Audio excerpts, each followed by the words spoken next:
Well, fellas, it's another week, which means it's time to make another dollar, which means it's time to put that dollar in the bank and repeat the process all over again.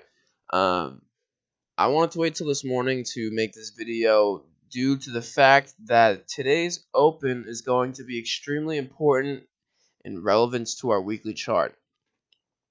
Now, on Thursday, we set our weekly high, which was 299. No, it was down at 290. It was 298.83. Um, we're set to open above last week's high. Now, if we look at the weekly chart, we are breaking out of this tight range, out of our indicators, and we have room to the highs of the 302 area. Now, the reason this is a little confusing to me and why I think it could go both ways is because the daily chart does not necessarily agree with the weekly. Now, we can clearly see a change in momentum, and please excuse this messy ass chart. Just focusing on the price candles. Let's look at the EMA and the mid Bollinger Band. These are always great indicators. The 13 EMA is looking to cross up above that mid Bollinger Band point.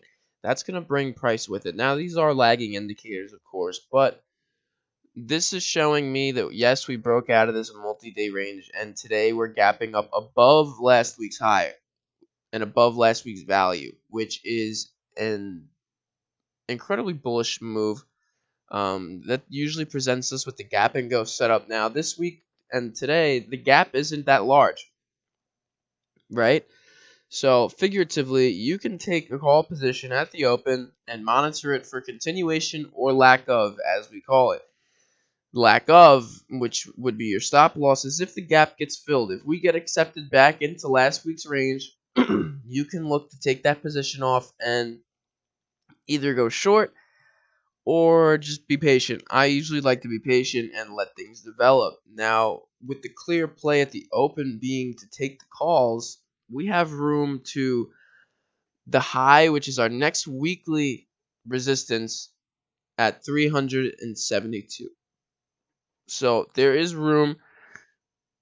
I think that play will have to be monitored more as a swing than a day trade setup. Now, why I'm a little on edge with this play is because of where we stand on the daily chart. Now, if we go to the daily chart, you can see our MACD is, steadily uptrending.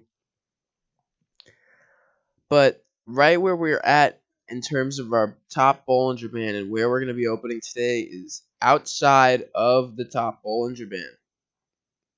That is concerning to me because we all know how much price likes to stick inside these two indicators, the top and bottom Bollinger Bands.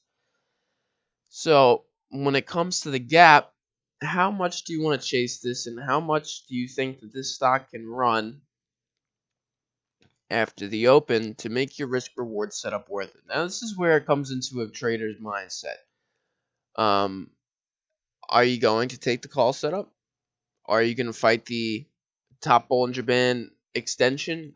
Typically, I don't like to do that. I think today, because we're gapping above the weekly chart, I might take a small position at the open and then look to add if the gap holds and tests down here.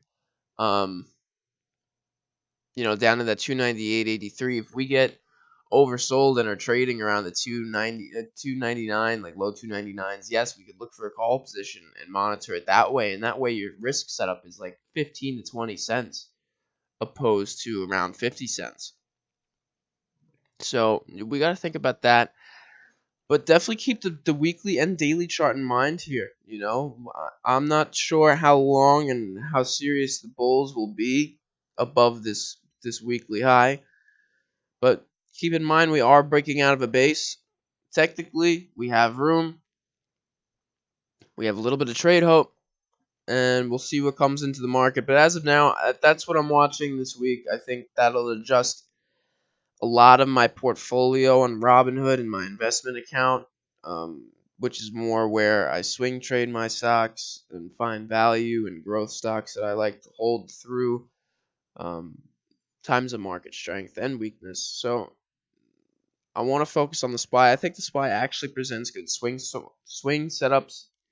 Um, Now, I don't recommend holding overnight, but what I do recommend, what's awesome that you guys have been doing, is trading the futures. I think trading the futures on the S&P provide you with almost the same effect as a swing trade, because you can grasp and scalp those profits the same way you could if you were holding into a gap up or down in your favor the next morning. So it's interesting. It keeps your risk off the table. And yeah, so that's our game plan for today. And obviously, if something changes and we get an adjustment period, we have room to the downside.